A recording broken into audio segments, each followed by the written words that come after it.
The military withdrawal notice lay in the center of the council table, like a blade no one wanted to touch.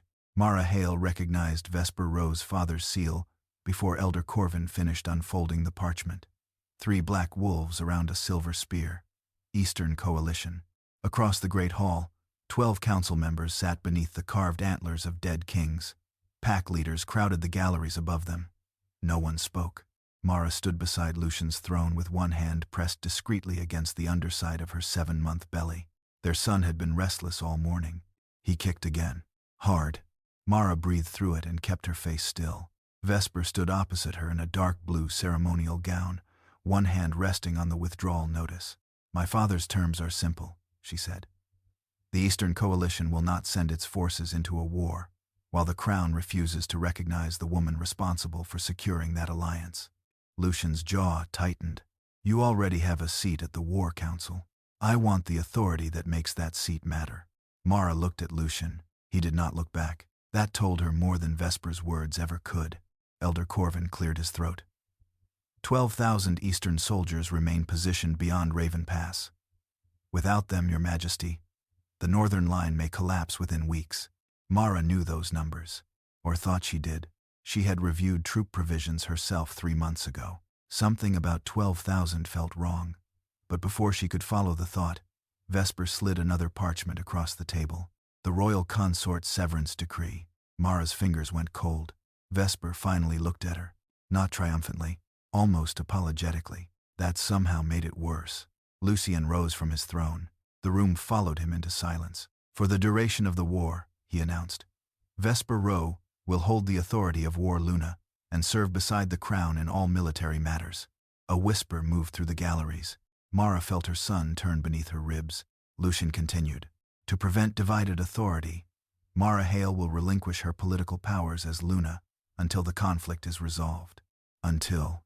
Such a small word, such a convenient lie. Mara had spent 8 years balancing winter stores, negotiating merchant routes, rebuilding healer stations, settling disputes between packs that would rather draw blood than share a border. Now her husband reduced her life beside him to something that could be suspended until convenient. A servant hurried forward with a chair. Mara shook her head. She would stand. Lucian finally met her eyes. Mara. There was warning in her name, perhaps even regret, but not enough to stop him. She walked toward the table. Her back ached. Her ankles were swollen inside her boots. Their child shifted again as if protesting every step. Mara picked up the severance decree. The crown seal gleamed red beneath the candlelight. She read every line. Lucian exhaled impatiently. "Mara, this is political. You and the baby will remain under royal protection." Her gaze stopped near the bottom. An old clause. Tiny, almost buried between 2 succession provisions. Mother's sanctuary. Mara read it twice. Then she lifted her eyes. "Do you understand what you're signing?" Lucian's expression hardened.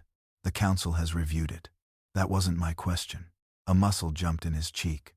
Vesper looked between them. Mara placed the parchment flat before Lucian. "Are you still willing to sign this, knowing I am carrying your child?" A few council members lowered their eyes. Lucian glanced at Mara's belly. For 1 second, his face softened. Then the king returned. "Our child changes nothing about what the kingdom needs." Something inside Mara went perfectly still. No sup, no plea, no final attempt to remind him of vows he had already decided were negotiable. She held out the pen. "Then sign." Lucian hesitated, only briefly. The nib scratched across parchment. Lucian Vale. The crown seal followed. Mara watched the wax cool. Her son kicked once beneath her palm. She folded the decree carefully and took the legally required copy. Lucian frowned. "Where are you going?" "To rest." He seemed relieved. That nearly made her smile. Hours later, while the great hall celebrated its new War Luna, Mara stood in the royal bedroom beside a small traveling case. Her Luna ring rested on the vanity. The moonstone mother seal remained around her neck. She packed medicine, money, warm clothes, and the tiny cream-colored shirt she had bought for her son. Her hand trembled when she touched it. One tear struck the fabric. Mara wiped her face and folded the shirt. At midnight, she entered the eastern gatehouse. The guard stared at her stomach, then at the sealed decree in her hand. "Luna? Not anymore." Beyond the gate, rain streaked the empty road black. Mara tightened her cloak. Open it. That night, the woman Lucian believed could never leave him asked for the eastern gate to be opened. The carriage rolled beyond Mooncrest's eastern gate with no escort, no royal crest, and no destination written on its travel papers. Mara sat alone behind drawn curtains while rain tapped steadily against the roof. For the first mile, she felt nothing. Then the mate bond pulled. Pain tightened beneath her ribs so suddenly that her breath caught. She pressed one hand against the leather seat and the other beneath her belly. "No," she whispered. Her sun shifted. Another wave came, sharper this time, as if an invisible cord stretched from her chest all the way back to the palace, and refused to understand why she was leaving. Mara closed her eyes. She had studied bond sickness. She had arranged treatment for widowed wolves, rejected mates, soldiers whose partners died beyond pack borders. Knowing the symptoms did nothing to make them hurt less. The carriage struck a rut. Mara winced and leaned back. "Slow down," she called through the partition. The driver, an aging human named Thomas who supplied vegetables to Mooncrest twice a month, immediately eased the horses. "You all right, ma'am?" "Yes." It was a lie, but a useful one. Mara reached into her bag and removed a small bottle of lavender, feverfew, and crushed pine resin. The mixture would not erase a royal wolf scent, but it could muddy it enough to confuse trackers in heavy rain. She rubbed the oil along her wrists and throat. Then she looked down at her left hand. The pale circle where the Luna ring had rested for 8 years looked strangely naked. She had left the ring behind because it belonged to Mooncrest. The moonstone mother seal did not. The pendant lay cold against her chest beneath her dress. That belonged to the mother carrying the heir. Lucian could strip away a title. He had not yet discovered what else remained hers. Behind them, far beyond the rain, the palace bells began striking midnight. Mara stared toward the black curtain, covering the rear window. She did not open it. At the royal palace, Lucian returned to their bedroom shortly after the War Luna announcement ended. He expected Mara to be asleep. Instead, the room was empty. Her scent lingered faintly in the sheets, lavender beneath the familiar warmth of skin. But something was wrong. Too faint. Lucian crossed to the dressing room. "Mara?" No answer. His eyes landed on the vanity. The Luna ring sat beneath the mirror. For several seconds, he simply stared at it. Then he picked it up. Cold silver. No warmth from her hand. A pressure gathered behind his sternum. He reached instinctively through the mate bond. "Mara." The connection answered with distance and pain. Lucian's wolf surged beneath his skin. He turned toward the door. Guards. Footsteps thundered outside. The eastern gate captain arrived minutes later, pale beneath his beard. "You let her leave?" "She carried a signed severance decree, Your Majesty. She is 7 months pregnant." The captain swallowed. "She said she was no longer Luna." Lucian's grip tightened around the ring. "She is still my wife." No one answered. That silence enraged him more than defiance would have. "Send trackers east, quietly. Bring the Luna back?" Lucian's eyes flashed gold. "Bring my wife and heir home." 30 miles away, Mara woke when the carriage stopped. The rain had weakened to a cold mist. Thomas opened the door. "Old checkpoint ahead. Bridge patrol says the eastern road is closed." Mara stepped down carefully, one hand supporting her lower back. Her legs had stiffened during the ride. The abandoned checkpoint crouched between the trees. Little more than a stone hut with a broken roof and a rusted border bell. A lantern burned inside. That should not have been possible. Thomas reached for the hunting knife beneath his coat. Mara caught his wrist. "Stay with the horses." She approached the hut slowly. An old man sat beside a charcoal brazier, surrounded by stacks of weather-stained books. His white hair reached his collar. His eyes went immediately to Mara's cloak, then to the edge of the crown seal visible from the folded parchment in her hand. "You're a long way from the royal chambers," he said. Mara stopped. "And you're living in a condemned checkpoint. Retirement has very poor marketing." Under different circumstances, she might have smiled. The old man held out his hand. "Let me see the decree." "No." "Then continue east and let the trackers find you by dawn." Mara's shoulders stiffened. The man nodded toward the rain. "Lavender and pine resin. Good enough for ordinary patrol wolves. Not for crown trackers." "How do you know?" "Because I wrote scent evasion protocols for the council before they decided I knew too much." Mara studied him. "Name?" "Elias Ward." She knew it. Former archivist. dismissed 11 years earlier after accusing Elder Corvin of altering succession records. Mara slowly removed the decree. Elias read it beside the lantern.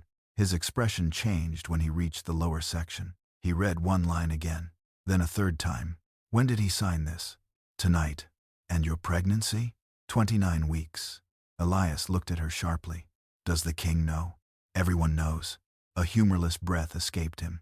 Then either Lucian Vale is more arrogant than I remember, or nobody on that council understands the law they just handed you. Mara's heart beat faster. The mother's sanctuary clause. You saw it. I saw the words, not the consequence. Elias folded the parchment carefully. If a bonded Luna, carrying an acknowledged heir, is stripped of political protection by crown decree, she may petition for maternal sanctuary on abandoned crown territory. Mara remembered the old maps. There were 3 such territories east of Mooncrest. 2 were uninhabitable. The third, Ashvale. Elias nodded. It still has standing border stones, but no recognized pack. Exactly. The child moved beneath Mara's hand. Elias's voice lowered. If you reach Ashvale and register the mother seal before the crown revokes this decree, the land can accept your claim. Mara felt the first real fear of the night. And my son? Elias looked at her belly. If Ashvale survives long enough to become sovereign before he is born, Lucian may discover that being the child's father does not make the crown his first inheritance. Outside, a wolf howled somewhere beyond the wet trees. Elias extinguished the lantern. Those are not local wolves. Mara's hand closed around the mother seal. How much time do we have? Not enough. He opened the rear door of the checkpoint and pointed toward an old logging road disappearing into darkness. If we reach Ashvale before sunrise, your unborn son may enter this world beyond the crown's control. And behind them, Mooncrest's trackers had just found the carriage road. The old logging road was barely wide enough for the carriage.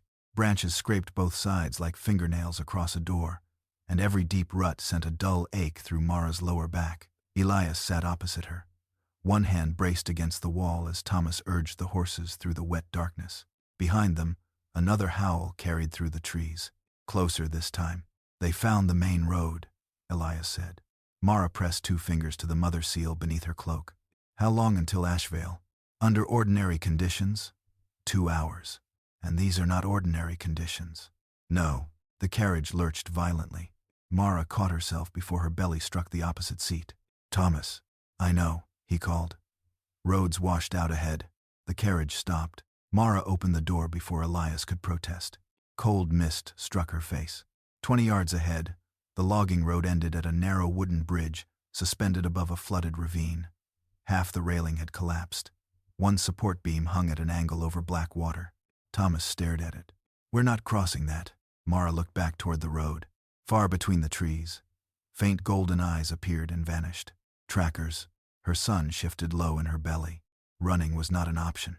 Shifting was worse. At 29 weeks, forcing her wolf form could trigger early labor or injure the child. Mara turned toward Elias. Do you have a map? He pulled a folded survey sheet from inside his coat. Mara spread it across the carriage lantern. The ink was old, but the terrain had not changed enough to hide what she needed. There, a narrow dotted line west of the broken bridge. Emergency fire route. Elias frowned. That road was abandoned decades ago. It was widened 6 years ago. How would you know? Because I approved the funding. Mara traced the line with her finger. It connects to the old southern evacuation road. Mooncrest used it during the Pine Hollow fires. Thomas leaned over the map. That adds miles. It also avoids the bridge. Another howl. Mara folded the map. And the crown trackers won't expect us to use a route their own palace forgot existed. They turned the carriage around. 30 minutes later, 4 Mooncrest wolves reached the damaged bridge. Their leader shifted first, rain dripping from his dark hair.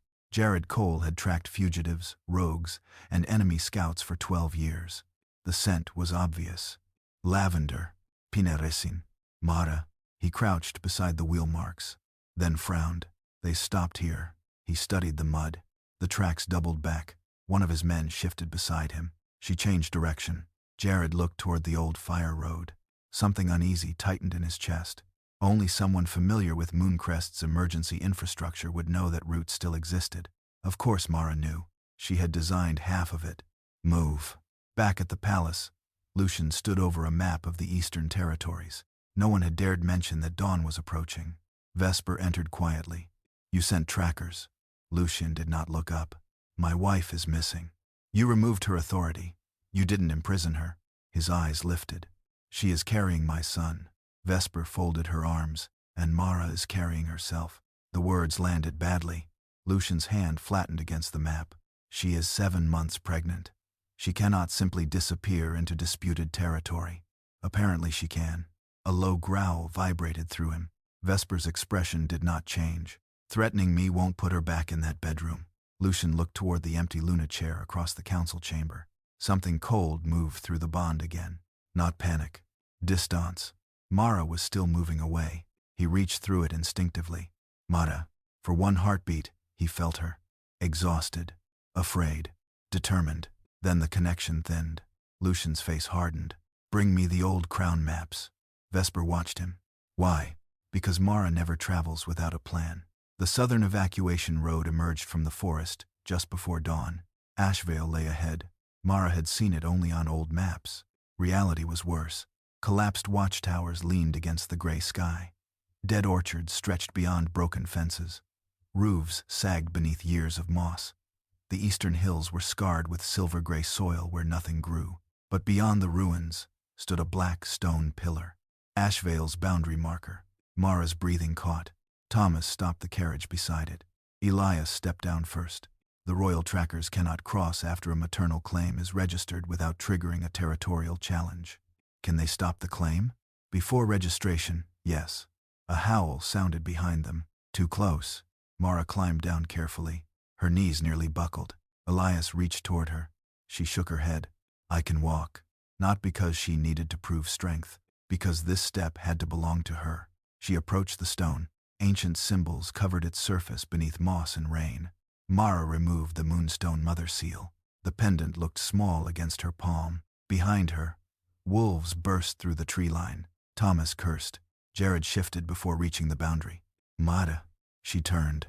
He stopped several yards away. Alpha Lucian ordered us to bring you home. Mara's hand closed around the seal. I don't have one there anymore. You're carrying the royal heir.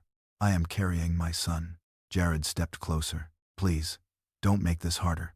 Mara looked at the border stone. Then, at the signed severance decree in Elias's hand. Lucian had chosen.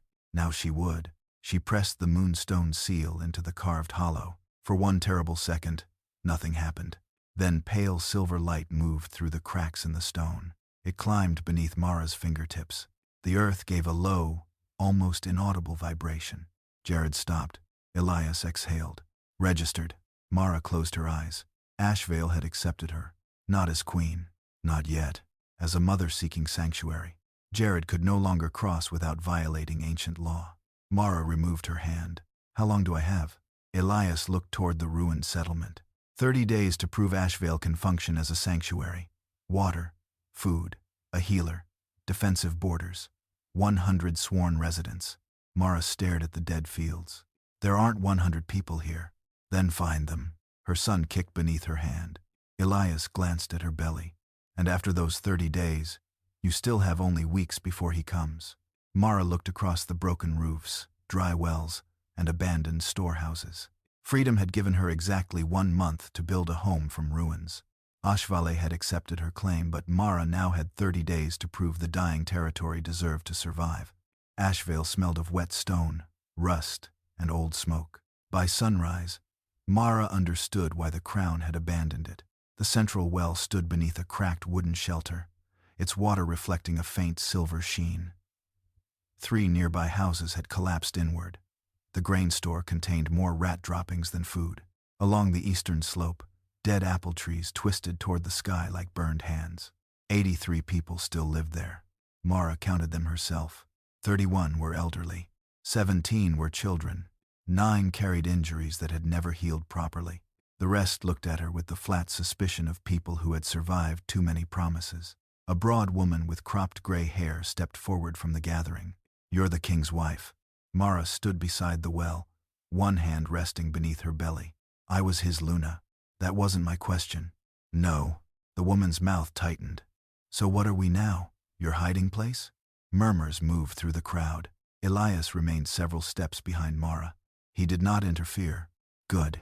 Mara needed these people to answer to her because they chose to, not because an old archivist told them to. What's your name? Mara asked. Clara Moss. How long have you lived here? 26 years. Then you know more about Ashvale than I do. Clara looked almost offended by the admission. Mara continued. I have 30 days to prove this territory can function as a sanctuary. If I fail, the Crown can dissolve the claim. And if you succeed, Ashvale stays protected. For you. For anyone who swears to it. Clara folded her arms. Royal women always say anyone, until the royal guards arrive. Mara felt that one. She did not defend Lucian. She did not defend herself. Then judge me by what I do next. A child coughed nearby. Dry. Persistent. Mara turned. A little boy sat on an overturned crate with a wool blanket around his shoulders. His lips were pale. Who treats the sick? No one answered. Clara finally said, No, healer. How long? 5 months. Mara looked toward the well. Who drinks that water? Everyone. Elias stepped closer. It may still carry silver residue. Mara crouched near the stone rim. Slowly. Her back protested immediately. She ignored the discomfort and dipped a metal cup into the water. The liquid looked clear until sunlight struck it. Then faint particles shimmered near the surface. Don't drink this. A man laughed bitterly. Excellent advice. Shall we drink rain? Mara lifted the cup and smelled it. Metal, but sharper than natural contamination. She looked at the trough beside the well, then at the old pipe running downhill toward the abandoned smithy. Does this pipe feed the lower houses? Clara nodded. Mara followed it. Not quickly, not gracefully. By the time she reached the smithy, pressure ached across her lower abdomen. She stopped, breathed, waited. The tightening eased. Braxton Hicks. Not labor. Still, fear crawled briefly along her spine. She pressed a palm over her son. Not yet, she murmured. Then she looked at the pipe. A split iron joint had been crudely patched with a silver alloy. Water leaked around it. Elias crouched beside her. Well? The well isn't poisoned. He glanced back toward the village. The pipe is. Years of silver leaching into the supply. Mara stood carefully. Close the lower line. Use only water drawn directly from the well until we replace every repaired joint. Clara had followed them. You're sure? No. Clara blinked. Mara met her eyes. I'm sure enough to test it before making promises. That afternoon, Mara divided Ashvale into work groups. No speeches. No ceremonies.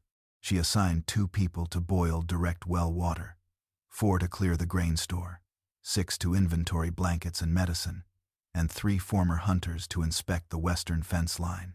She turned the abandoned schoolhouse into a temporary triage room. The old blackboard still carried half-erased arithmetic from years before. Mara wrote 4 words across it. Water, food, healer, defense. Elias added beneath them. 100 residents. We have 83, he said. I know. And 30 days. I know that too. Clara entered carrying 3 sacks. Our entire usable grain supply. Mara stared at them. That's all? All. How many days? With children eating first? Clara hesitated. 19. End.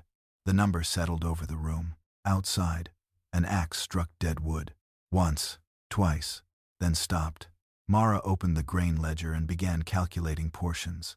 She reduced adult rations before touching the children's. She assigned communal kitchens to stop waste. She reserved 2 sacks for bread and 1 for porridge. Clara watched her. You've done this before. Winter shortages. At the palace? At 6 packs that nearly starved while the palace argued about tariffs. For the first time, Clara's expression shifted. Not trust, but something near it. Near dusk, a rider approached from the north. Gray cloak, gray haven colors. He did not cross the marker. He handed Thomas a sealed notice and left. Mara opened it beneath the schoolhouse lamp. Her eyes moved once across the page, then again. Elias watched her face. What? Greyhaven has closed all trade routes touching Ashvale. Clara swore softly. Mara kept reading. Reason? Possible silver contamination. That meant no grain, no medicine, no healer, and 19 days of food. Clara stared at Mara. If the crown comes for you, will you leave us to save your child? Mara's hand moved instinctively to her belly. For the first time that day, she had no immediate answer. Because the honest answer frightened her. She would burn kingdoms for her son. But she had just asked these people to trust her with theirs. Mara folded the notice. I won't promise what I haven't earned. Clara's eyes narrowed. Mara continued. But tomorrow, I'm going to Greyhaven. Elias frowned. They won't welcome you. I don't need welcome. She placed the closed trade notice beside the grain ledger. I need a contract. Outside, the village settled into cold darkness. And somewhere beyond the northern ridge, Alpha Rowe Blackwood had just read the name Mara Hale on Ashvale's request for aid. Greyhaven had sealed its roads, and Mara now had 19 days of food left. Alpha Rowe Blackwood arrived at Ashvale before noon, with 6 riders and no banner. Mara noticed that first. A man who needed everyone to know he was powerful usually brought symbols. Rowan brought boots covered in road mud, a dark wool coat, and a leather folder tucked beneath one arm. He stopped at the border stone. Founder's claim? He asked. Maternal sanctuary, Mara corrected. For now. His gaze moved past her toward the settlement. Workers were replacing the silver-patched pipes. 2 children carried kindling toward the schoolhouse. Clara supervised the communal kitchen with the grim authority of a field general. Rowan's expression revealed nothing. Mara had expected Greyhaven's Alpha to be theatrical. He was not. At 39, he looked more like a man who had spent his life measuring risks other people overlooked. Broad shoulders, black hair streaked faintly with gray at the temples, a scar along his jaw. His eyes settled briefly on Mara's belly. Not pity. Assessment. You asked for grain, he said. I asked to reopen trade. You have possible silver contamination. Had. Rowan glanced at the new pipe joint stacked beside the well. You fixed it in 3 days? We isolated the source in 1. That wasn't the question. Mara almost smiled. So that was how he spoke. Directly enough to be annoying. We replaced 40% of the affected line. Direct well tests are clean. The remaining houses are using boiled water until we finish. Rowan looked toward one of his men. The rider stepped forward carrying a testing kit. Mara did not object. Test everything. That got Rowan's attention. Most leaders hated being checked in front of their people. Mara had more important things to protect than pride. They spent the next hour inspecting Ashvale. Rowan examined the well, grain store, eastern fence, schoolhouse triage room, and waterworks. He asked practical questions. Mara gave practical answers. How many residents? 83. You need 100. I can count. How many days of food? 17. Yesterday you had 19. People ate. A small crease appeared beside his mouth. Not quite a smile. Inside the schoolhouse, Elias spread Mara's maps across a table.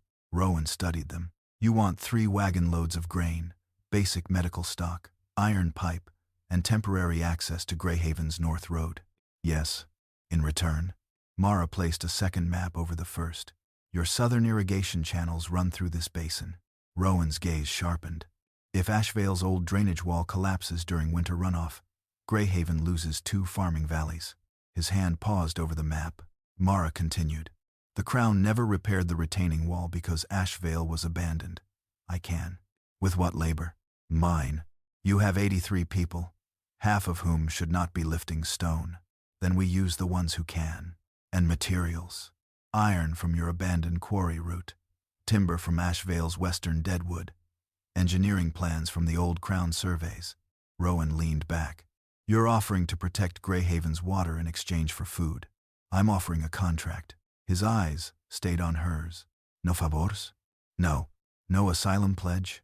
No. No military protection? Mara's jaw tightened slightly. If I need soldiers, I'll ask for soldiers. Rowan closed the folder. Good. Mara waited. He looked at her for several seconds. Then he said, Sit down. Her expression cooled. I'm fine. You are pale. I'm pregnant, not porcelain, and apparently stubborn enough to confuse those conditions. Elias coughed into his fist to hide something suspiciously like amusement. Mara opened her mouth to reply. The room tilted. Only slightly, but enough. She caught the table. Rowan did not touch her. That mattered. He simply pulled out the nearest chair with his boot. Sit.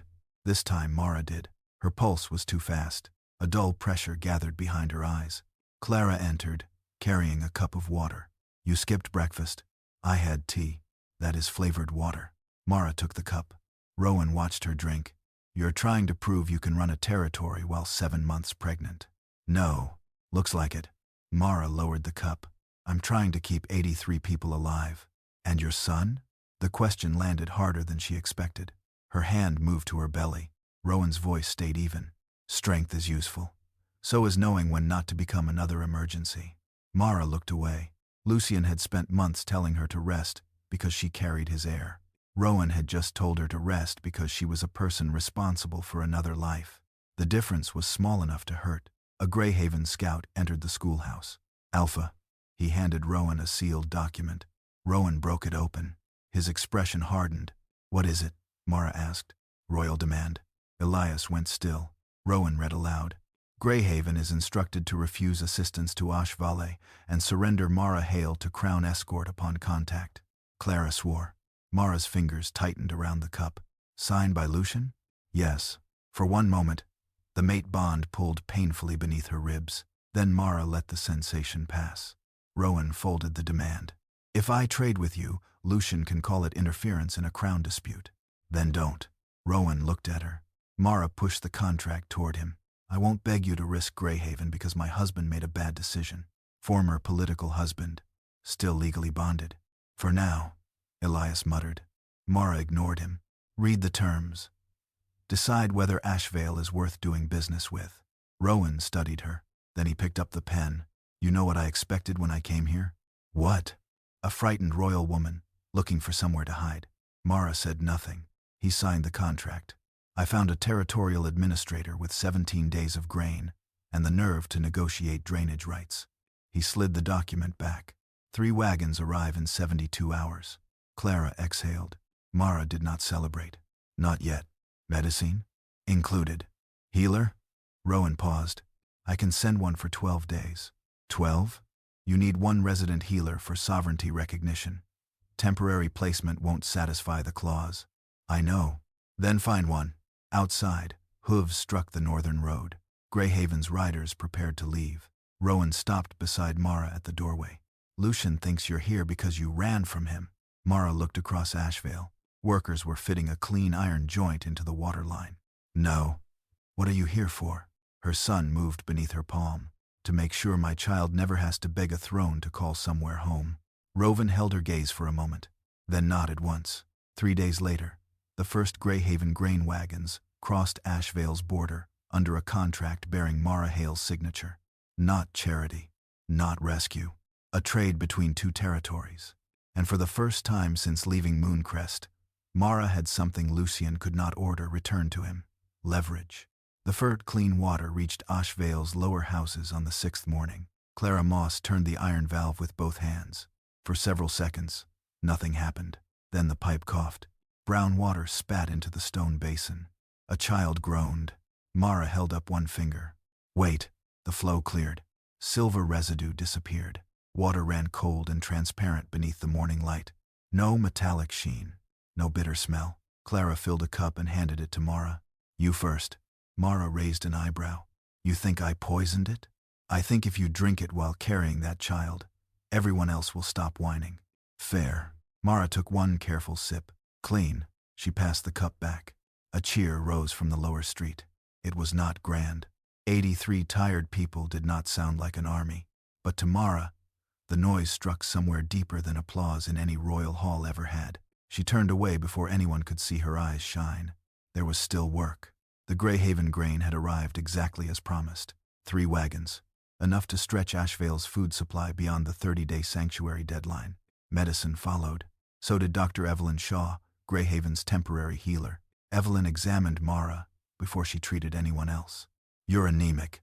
I suspected. You are also dehydrated. I drank water. Tea is not water. Mara Sihid. Clara said the same thing. Then Clara is my favorite person here. Evelyn pressed a listening cone against Mara's abdomen. The baby's heartbeat came strong and quick. Mara's shoulders loosened. Only then, Evelyn noticed.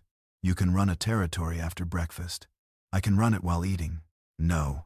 The answer was so flat that Elias laughed from the doorway. Mara glared at both of them. Her son kicked. Evelyn smiled. He agrees with me. By midday, Mara was back in the old schoolhouse. Maps covered the walls.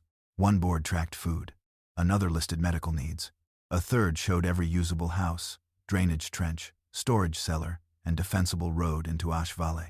27 new residents had arrived over 4 days. Widows from fractured packs. 3 discharged border soldiers. A family expelled after their alpha died without an heir. Vale now had 110 people willing to swear sanctuary oath. The number mattered, but Mara cared more about whether they could survive winter. She stood before a map with Rowan and Elias when the door opened hard enough to strike the wall. Thomas entered, mud to his knees. Southern Supply Road is gone. Mara looked up. What do you mean gone? Landslide. Whole slope came down after last night's rain. 2 wagons trapped on the Greyhaven side. Rowan swore under his breath. That road is the only stable route for heavy carts. Elias pointed toward the map. If supplies cannot enter, the council can argue Ashvale lacks sustainable access. Mara stared at the southern ridge. Her lower back ached again. She ignored it. No. Rowan glanced at her. No what? It is not the only route.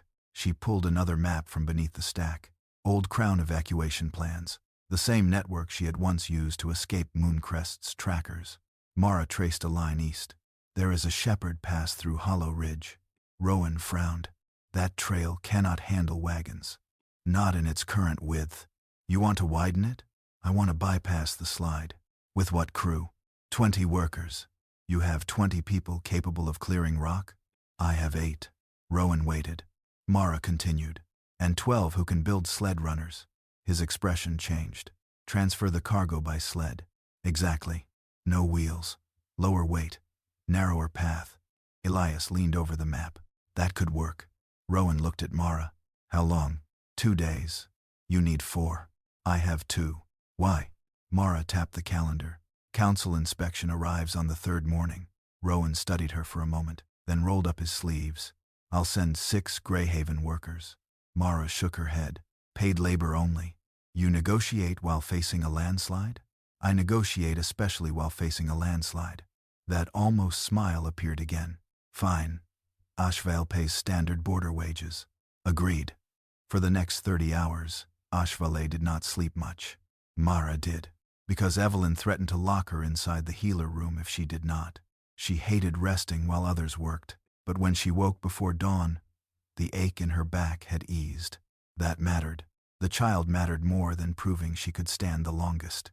By afternoon, the first grain sled crossed Hollow Ridge, then the second, then medicine, then iron fittings. Ashvale's people lined the path as the last load came down. Clara handed Mara a piece of fresh bread from the communal oven. Steam rose when she broke it. Mara stared at it. For 8 years, Mooncrest banquets had served tables filled with food, while she worried about villages receiving winter flour. Here, half a loaf felt more valuable than silver. Eat, Clara said. Mara took a bite. Warm. Simple. Earned. That evening, Elias asked Mara to come to Ashvale's old territory altar. The structure stood beneath a dead oak at the center of the ruined Founders Square. Mara had avoided it. She had no interest in ceremonial theatrics, but the Moonstone Mother Seal had grown warm against her skin. Elias placed the severance decree beside the altar inscription. Water restored, food secured, healer present. 100 residents sworn. Defensive access established. Temporary healer, Mara reminded him. Recognition only requires active medical coverage during the sanctuary period. Permanent status comes at sovereignty review. Mara frowned. You might have mentioned that sooner. I enjoy watching competent people worry. Charming. She removed the mother seal. The moonstone glowed faintly. Mara pressed it against the carved center of the altar. Silver light spread through the ancient grooves. Then the ground beneath them pulsed. Once. Deep. Alive. Mara gasped as her son kicked hard. Elias's face lost all humor. On the altar, new letters appeared beneath the old inscription. Prospective land heir recognized. Mara started. Her child had not inherited a kingdom. Ashvale had recognized him as belonging to this land. That same night, a sealed territory notification reached Mooncrest. Lucian opened it alone. His eyes stopped on 2 words. Land heir. The crystal glass in his hand cracked. For the first time, Lucian understood that Mara had not merely escaped him, she was building a future where his son would not need his crown. The first shortage report reached Lucian before breakfast. 23%. He read the number twice. Mooncrest's Northern Winter Reserve was 23% below projection. That was impossible. The pack had survived 3 bad winters, 2 border closures, and a fever outbreak, without missing a single ration schedule. Lucian looked up from the report. Who approved these numbers? The Treasury steward shifted uneasily. No one, Your Majesty. Lucian's eyes hardened. What does that mean? It means the reserve adjustment was never completed after Lunamara left. Across the council table, Vesper's fingers tightened around her coffee cup. Lucian noticed. He said nothing. The steward continued. Mara usually reconciled the merchant contracts against the civilian census before first frost. She also adjusted grain allocation for the healer houses and border outposts. Vesper set her cup down. I can review it. The steward hesitated. That process takes several weeks. I am War Luna. Yes, my lady. Then bring me the ledgers. Lucian leaned back. You have had them for 9 days. Silence settled over the room. Vesper's expression changed by a fraction. Not guilt. Irritation. The military situation has required my attention. So has feeding the pack. Her gaze snapped toward him. You chose me for the war. I chose you because you said the war required it. That landed harder than he intended. Vesper stood. If this is about Mara, it is about 23% missing from my winter reserve. Our winter reserve, Vesper corrected. Lucian's wolf stirred beneath his skin. Not with affection. With warning, he looked down at the report again. Mooncrest had not collapsed. Not yet. But cracks were appearing in places he had never bothered to examine, because Mara had always been standing there first. By midday, another report arrived. 2 northern patrols had been assigned to the same route. That left White Pine Pass unguarded for nearly 4 hours. Lucian summoned the border captain. Who created this schedule? The captain placed a leather binder on the desk. War Council office. Vesper's office. Lucian opened the binder. Names. Routes. Shift rotations. Everything looked orderly until he compared it to an older schedule pulled from the archive. Mara's version. There were handwritten notes beside almost every assignment. Nathan bad knee after rain. Move Cole brothers apart after full moon. Do not place inexperienced wolves at White Pine after snowfall. He turned another page. A small mark appeared beside his own name. He frowned. Lucian old shoulder wound. Healer after council. Will forget. He stared at the sentence. His left shoulder began aching whenever the weather turned cold. Mara had known. Of course she had known. He remembered entering council meetings to find tonic waiting beside his chair. He had assumed servants arranged it. He turned the page. Another note. Order extra feverfew for Eastern Healer Station. One beneath that. Send blankets to River Hamlet before first freeze. No poetry. No declarations. Only evidence of 8 years spent anticipating needs before anyone else noticed them. Lucian closed the binder. For the first time since Mara disappeared, anger was not the strongest thing inside him. Shame was. At Ashvale, Mara knew nothing about the ledger in Lucian's hands. She had other problems. Dr. Evelyn Shaw pressed a stethoscope against her back. Again, Mara inhaled slowly. You have told me to breathe 6 times, and somehow you remain alive. Mara gave her a dry look. Evelyn removed the stethoscope. Better. They were inside the newly reopened healer house. 2 beds had already been occupied by children recovering from silver exposure. A third held an elderly man with an infected leg wound. Outside, hammers struck timber as workers repaired the western fence. Mara glanced through the window. They finished the lower posts. You are not going out there. I was observing. You observe very aggressively. Mara almost smiled. Clara entered carrying a stack of oath papers. 7 more families arrived. Mara looked at her. From where? 2 from the border settlements. 5 from Mooncrest. That erased the smile. Mooncrest? Clara nodded. They heard Ashvale accepts widows, injured soldiers, and unbonded mothers without lowering their ration priority. Mara took the papers. One name stopped her. A former Mooncrest healer assistant. Another was a supply clerk. People who had worked inside the system she once managed. They left voluntarily? All of them. Mara looked toward the territory altar through the rain. She had not asked anyone to abandon Lucian. She did not want his kingdom. She wanted one place that belonged to the people who chose it. Give them temporary lodging, she said. Same probation rules as everyone else. No special treatment. They came from Mooncrest, not heaven. Clara snorted. Back at the palace, Lucian ordered every Eastern Coalition troop record brought to his private office. The number bothered him now. 12,000. Mara had looked unsettled when Corvin announced it. Lucian remembered that. At the time, he had mistaken her silence for hurt. Maybe it had been calculation. He compared the current deployment report with supply invoices from 3 months earlier. 12,000 soldiers required food, boots, weapons, horses, medicine. The numbers did not match. He rang for the quartermaster. How many Eastern troops did we provision last month? The man checked his records. 7,462. Lucian's pulse slowed. Where are the remaining 4,500? The quartermaster stared at him. There are no remaining troops, Your Majesty. Lucian went very still. Explain. Explain. The Eastern Coalition never fielded 12,000 combat-ready wolves. Not this season. Lucian looked toward the military withdrawal notice still locked inside his desk. Vesper's ultimatum. Corvin's warning. The choice that had cost him Mara. He pulled the original troop report free. At the bottom, beneath the inflated deployment numbers, sat the authorization seal. Not Vesper Rowe. Elder Corvin Drake. The door opened behind him. Vesper entered. Lucian did not turn. How many soldiers did your father actually have? She stopped breathing for half a second. Enough. Lucian faced her. Her silence answered before her mouth did. Vesper. She lifted her chin. You needed the alliance. I needed the truth. You needed a decision. And Mara paid for it. Vesper's eyes flashed. No. Mara paid because you decided she would. The words struck harder because they were true. Lucian looked down at Corvin's seal. The council had built the trap. Vesper had helped close it. But his signature was still on the decree. His choice remained his own.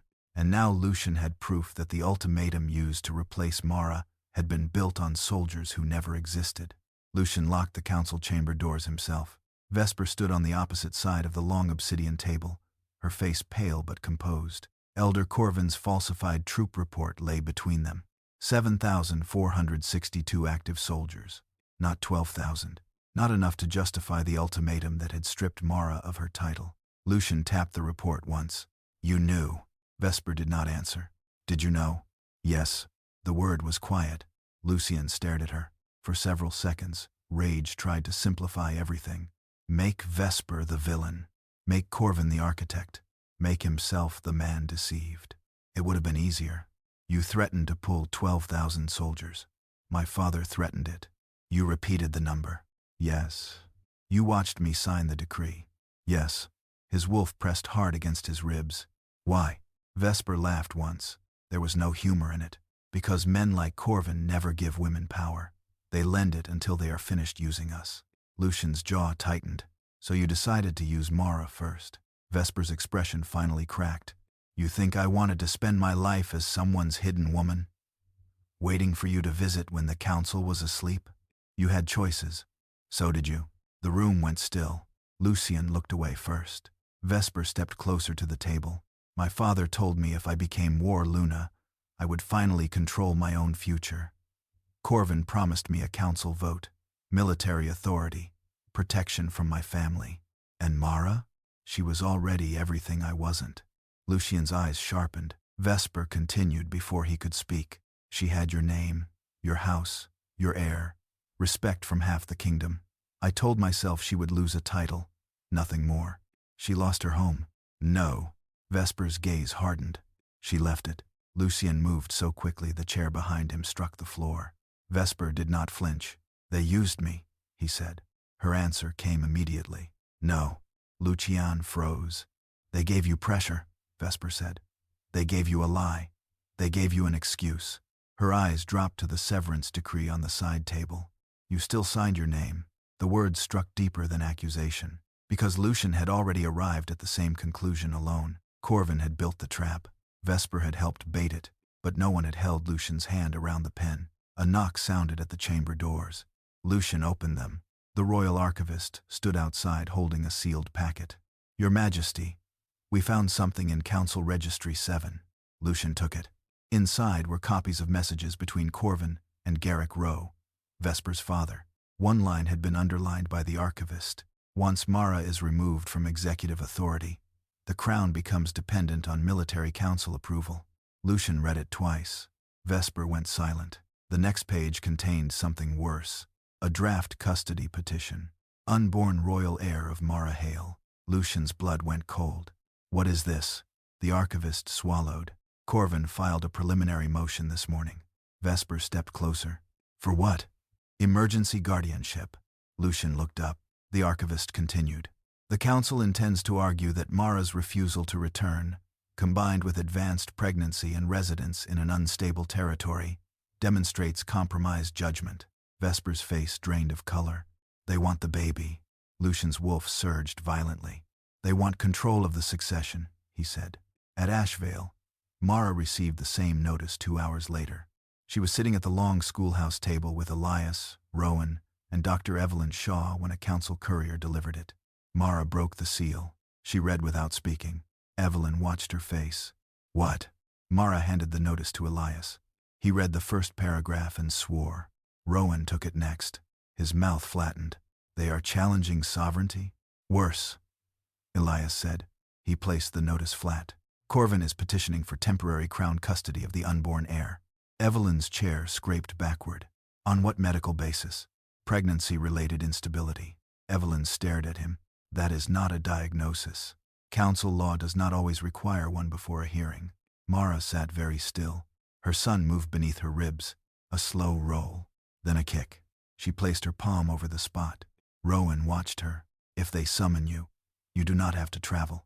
Yes, I do. You are entering the final weeks. I know. Evelyn folded her arms. You are not getting into a saddle. I wasn't planning to. Good.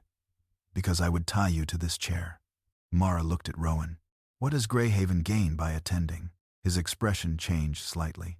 Nothing. Then don't come. I didn't say I wouldn't.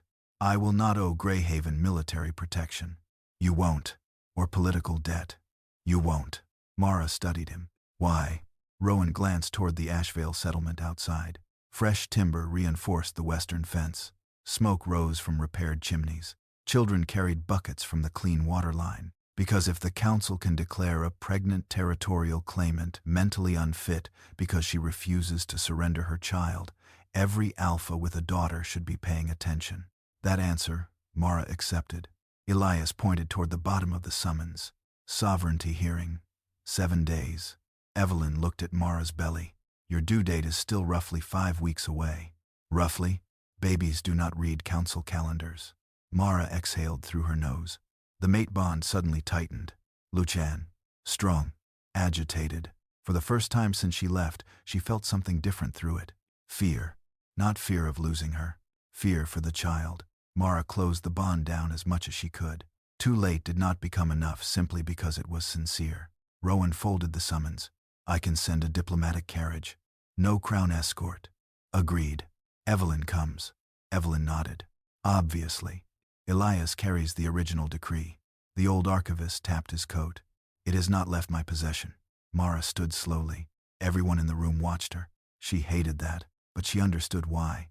Her body was heavier now. Her son sat lower. Walking took effort. None of that meant the council had earned the right to decide she was incapable of choosing. She picked up the custody petition. One sentence stood out. For the protection of the royal heir. Mara folded the document once. Then again. They keep calling him the royal heir. Elias looked at her. He has another claim now. Mara nodded. Outside, the old Ashvale border stones caught the late afternoon light. My son is not a chair they can move between council rooms. Rowan's voice stayed low. What do you intend to do? Mara looked toward the road leading back to the kingdom she had left. If they want to decide the future of my child, they can say it while looking at his mother. 7 days before the sovereignty hearing, Mara began preparing to return to the court that had already tried to erase her once. Mara entered the great hall beneath a gray cloak and the eyes of 300 wolves. No one spoke. The last time she had stood beneath those carved stone arches, Lucian had signed away her authority, while Vesper watched from the council dais. Now Mara walked between 2 Greyhaven diplomats with Rowan behind her, Elias carrying the original royal severance decree in a locked leather case, and Dr. Evelyn Shaw close enough to notice every change in her breathing. Mara's pregnancy could no longer be hidden beneath formal clothing. Her son sat heavy and low. Every step pulled at her back. She kept walking. At the far end of the hall, Lucian rose from the crown throne. His face changed when he saw her. For one moment, there was no king in his expression. Only a man looking at the wife he had not seen in weeks.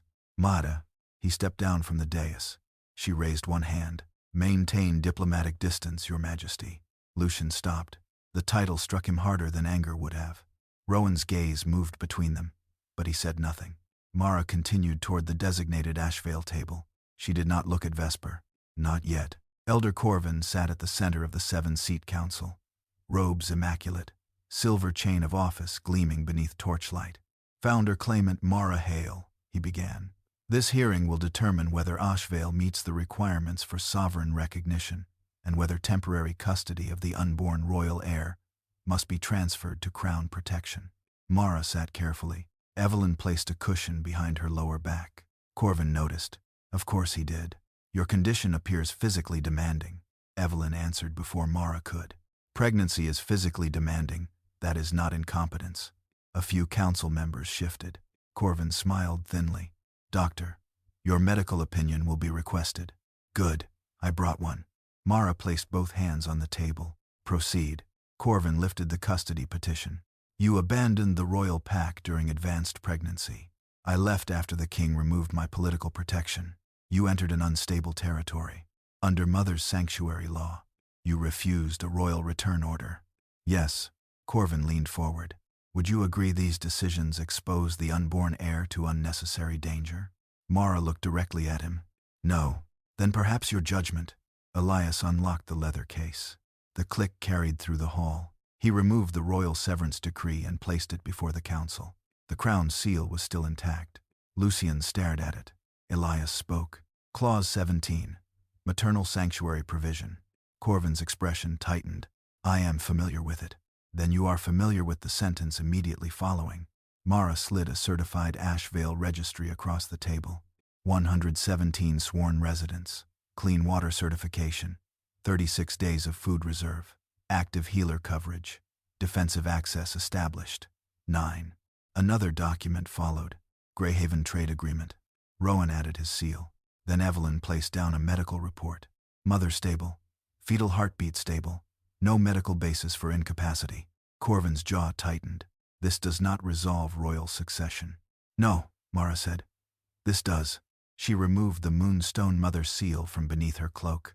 A murmur moved through the room. The moonstone gave a faint silver pulse. Elias placed the Ashvale altar record beside it. Territorial recognition recorded before council petition. Prospective land heir confirmed. Corvin's face hardened. The child remains Lucian Vale's son. Mara's voice stayed calm. I have never denied that. Lucian flinched. But paternity does not erase territorial law. Corvin stood. The crown cannot allow its heir to be removed by a disgruntled mate.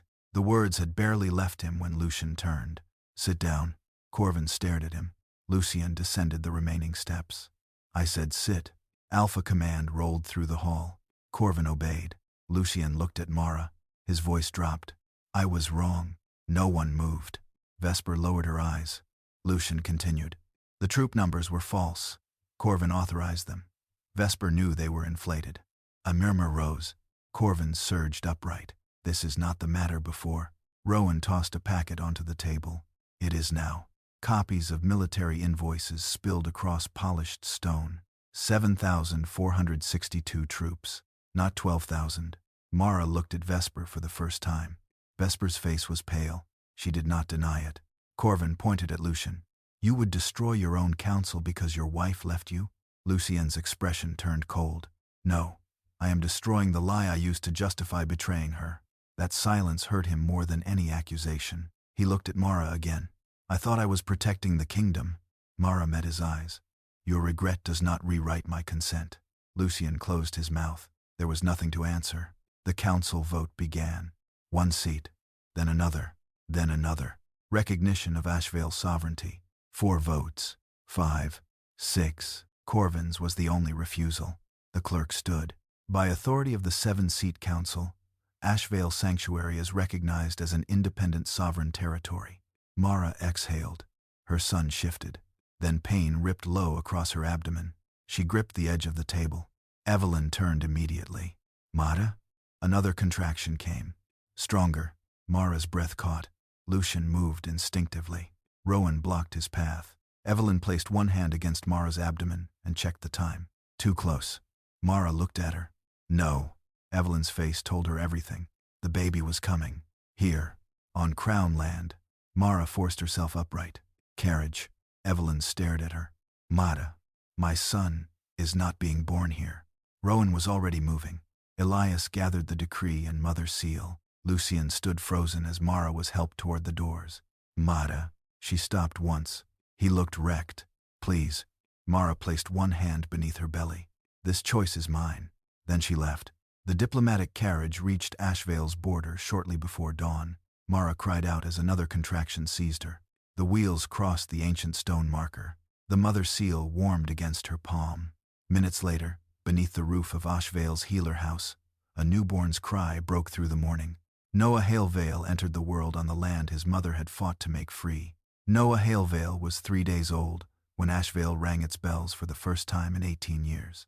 The sound rolled across repaired rooftops, clean water channels, and the young orchard Mara had ordered planted beside the eastern road. Inside the healer house, Noah slept against her chest. Tiny, warm, alive. Mara traced one finger over the dark hair at his temple. For weeks, councils had called him an heir. Lucian had called him his son. Corvin had called him a succession asset. Here, he was simply Noah. Dr. Evelyn Shaw entered carrying a registry book. You are supposed to be sleeping. I was. You are holding paperwork. That is not the same as working. Evelyn stared at her. Mara sigh hid and surrendered the pen. Clara Moss laughed from beside the window. You finally found someone you cannot negotiate with. Temporary setback. Evelyn opened the registry. Under territorial status, the clerk had already written, Noah Hale Vale, land heir of Ashvale. Mara read the line twice. Her throat tightened, not because of the title, because no one could take him from her now. Ashvale had been recognized before his birth. The council custody petition was dead. The crown had no authority to remove him. Clara rested a hand on Mara's shoulder. You did it. Mara looked through the window. Workers were rebuilding a roof across the square. Children chased each other near the fountain. Smoke rose from the communal bakery.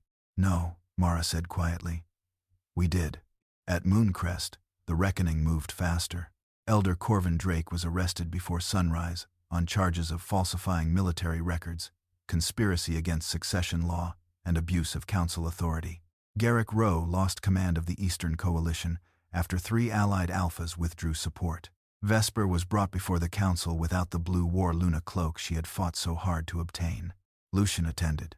He did not sit beside her. The tribunal chamber smelled of cold stone and sealing wax.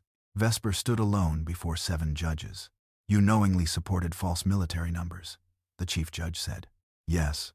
You used those numbers to influence a royal appointment. Yes. You assisted Elder Corvin in removing Mara Hale from political authority. Vesper's jaw tightened. Yes. Lucian closed his eyes briefly. Vesper looked toward him. There had been a time when one glance from him could make her believe she had won. Now his face held nothing she wanted. The judgment was read before noon. Her War Luna title was revoked. Her inheritance claim to House Rowe was suspended. She would be confined at Stonewatch, a neutral fortress under council oath, with no political contact and no private wealth. Vesper laughed once when she heard it. A brittle sound. So that is all I was worth? Lucian looked at her. No. She waited. His answer was worse. That is what your choices cost. Vesper's face hardened. You do not get to stand above me. I know. For the first time, Lucian meant it. His own judgment came weeks later. He had not falsified the troop records. He had not authored Corvin's conspiracy. But he had signed the severance decree without independent review, used Crown authority to pursue Mara after her lawful sanctuary claim, and issued a surrender demand against Greyhaven. The council ruled that he had breached the Crown oath. 3 central pacts withdrew confidence. 2 demanded abdication. Lucian could have fought. Once, he would have. Instead, he removed the Crown's signet from his hand and placed it on the council table. No speech. No threat. No promise to return. His younger cousin, Adrian Vale, assumed the throne under restricted council authority. Lucian left Mooncrest with one horse and the Luna ring still locked inside his coat. Mara heard about the abdication while feeding Noah. She paused, then continued. Rowan, standing near the hearth, watched her carefully. Nothing? Mara looked down at her son. What reaction would change anything? Rowan considered that. None. Then I have diapers to survive. He laughed. Years passed. Ashvale did not become wealthy overnight. It became stable, then respected, then necessary. Its healer house grew into a regional sanctuary. Its repaired waterworks supplied 2 neighboring valleys during drought. Mara was elected Sovereign Luna by Ashvale's sworn residents 3 consecutive times. She never wore a royal crown. Noah grew into a dark-haired boy who preferred muddy boots to ceremonial shoes and asked questions faster than anyone could answer them. When he was 5, Ashvale hosted the spring treaty gathering. Former King Lucian Vale arrived as part of a civilian delegation. He looked older, not broken. That would have been easier. Just diminished. Mara saw him across the square. Her heart did not race. The mate bond had been legally severed 2 years earlier. No pain remained. No pull. No unfinished promise. Noah stood beside her holding a wooden practice sword. Mara had already told him the truth in words a child could understand. Lucian approached slowly. He stopped several feet away. Noah looked up at him. You are Lucian Vale. Lucian swallowed. Yes. The boy offered the formal greeting Mara had taught him. Welcome to Ashvale, former King Lucian. Something passed across Lucian's face. Gone quickly. But Mara saw it. He looked at Noah as though 5 lost years had suddenly acquired a face. Then his gaze moved to Mara. Could we speak? She nodded, only because she wanted the past to stay where she had put it. They walked no farther than the fountain. Lucian did not ask her to return. He had finally learned enough not to insult her with that. Is there any part of you, he asked quietly, that could ever forgive me? Mara looked toward Noah. He was showing Rowan his wooden sword now, talking with both hands. She smiled. Then she looked back at Lucian. I forgave myself for staying as long as I did. His eyes lowered. I don't need anything else from you. Mara walked away. Noah ran toward her. She took his hand. Behind them, Lucian remained beside the fountain while the bells of Ashvale began to ring. He had once believed losing a throne would be the cruelest punishment a king could suffer. He had been wrong. The cruelest punishment was living long enough to see Mara and Noah become happy in a life that had no place left for him. So this is where Mara's story closes. And if you're still here with me, maybe there was something in her journey that felt a little too familiar. She was betrayed by the person who was supposed to protect her. She was underestimated, replaced, and treated as though carrying his child meant she had no choice but to stay. She was hurt deeply, but she never begged for a place in a life where her dignity had already been traded away. Mara could not control Lucian's betrayal. She could not control Vesper's ambition or the council's lies. What she could control was the next decision she made. She left. She protected her son. She built something of her own. And eventually, the man who thought she would always come back had to live with the fact that she didn't. That may be the quietest form of strength. Not winning every argument, not getting revenge, but refusing to let someone else's worst choice become the rest of your life. And yes, apparently rebuilding an entire territory is easier than fixing one unfaithful alpha. Who knew? If Mara's choice spoke to you, leave one word in the comments. Dignity. And if you enjoyed this story, a like, a share, or a subscription would mean a lot. There are more stories waiting for people who still believe walking away can be an act of strength.